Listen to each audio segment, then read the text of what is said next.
Good evening. Platine Web. Bonjour, bienvenue dans Active ton souffle, le mag info de la Fondation du Souffle. Au sommaire de ce troisième numéro, l'interview, activité physique, asthme, allergie, les précautions à prendre avec Sophia Hassan, kinésithérapeute. La question de Laurent, j'ai 65 ans, cela fait longtemps que je n'ai pas fait de sport, j'aimerais bien m'y remettre. Avez-vous des conseils? La réponse, celle du professeur Bruno Crestani, pneumologue à l'hôpital Bichat, Claude Bernard à Paris, qui est président de la Fondation du Souffle. Et le témoignage, celui de Maïssa, je suis une sportive de haut niveau asthmatique. Et toujours plus d'informations, rendez-vous sur lesouffle.org. À bientôt.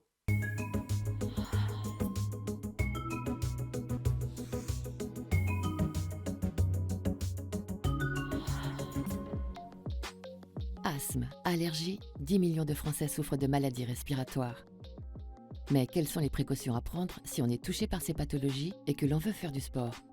Les explications de Sonia Hassan, kinésithérapeute. La première chose qui va être importante, c'est de définir ce qu'est l'activité physique.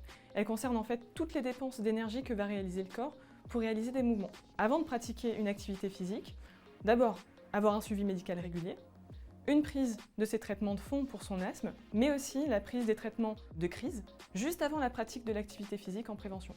Donc, la prise de bronchodilatateurs d'action rapide inhalés par le patient avant la pratique de son activité physique. Avant la reprise de l'effort, un programme de réadaptation respiratoire peut être prescrit. Mais ça consiste en quoi? La réadaptation respiratoire, c'est une prise en charge en centre de rééducation dont l'objectif va être d'améliorer la santé physique et psychologique des patients asthmatiques mais aussi insuffisants respiratoires chroniques. Elle va comprendre le réentraînement à l'effort qui, lui, a pour but de créer de l'essoufflement chez le patient par divers moyens, la pratique de marche sur des durées prolongées, de vélo, de la montée d'escalier, bref, tous les exercices qui vont essouffler le patient pour qu'il soit par la suite moins gêné à l'effort. Bonjour, j'ai 65 ans. Ça fait longtemps que j'ai pas fait de sport. J'aimerais bien m'y remettre. Vous avez des conseils?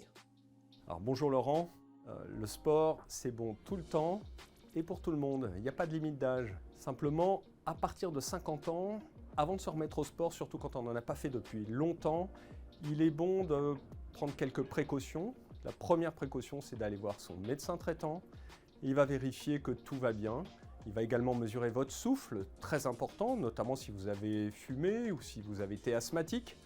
Et après avoir vérifié cela, c'est vous qui devrez choisir votre sport, les conditions de l'exercer, et vous verrez que le point important, c'est de se faire plaisir. Alors qu'elle se destinait à une carrière de sportive de haut niveau, on diagnostique un asthme sévère à Maïssa, ce qui stoppe son élan. Ce que ça a changé dans mon mode de vie, déjà il faut savoir que je ne pouvais plus monter des escaliers. Porter un pack d'eau, ça me rendait essoufflée. Et puis par rapport au sport aussi, c'était très dur. Ça m'a mis un gros coup au moral parce qu'en tour de terrain, je ne pouvais plus le faire. Asthmatique et sportif de haut niveau, est-ce compatible?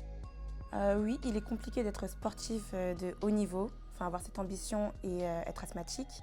Ça change le process si vous voulez. C'est-à-dire qu'on doit adapter les séances afin qu'on puisse quand même aller au bout, mais on ne progresse pas non plus à la même allure qu'on aimerait si on n'était pas asthmatique. Et il est vrai que sur certaines séances, ça devient assez rapidement très compliqué, surtout sur les séances de 300 mètres par exemple, 250 où il faut cavaler on va dire, parce que les poumons se resserrent très rapidement et l'air a du mal à passer. Le mot de la fin, Maïssa? J'ai envie de vous dire allez-y, parce que dans tous les cas, le sport reste très bon pour la santé. C'est vrai que c'est pas évident, ça peut être frustrant, ça peut être dur mentalement, il faut s'adapter, ça va prendre peut-être un peu plus de temps que prévu, mais vous pouvez le faire. Allez Maïssa! Allez, focus Maïssa, allez. Avant de faire de l'activité physique, il faut toujours faire un échauffement progressif et adapter son effort à ses symptômes. Et toujours avoir sur soi son bronchodilatateur. Retrouvez d'autres conseils sur le site de la Fondation du Souffle, lesouffle.org.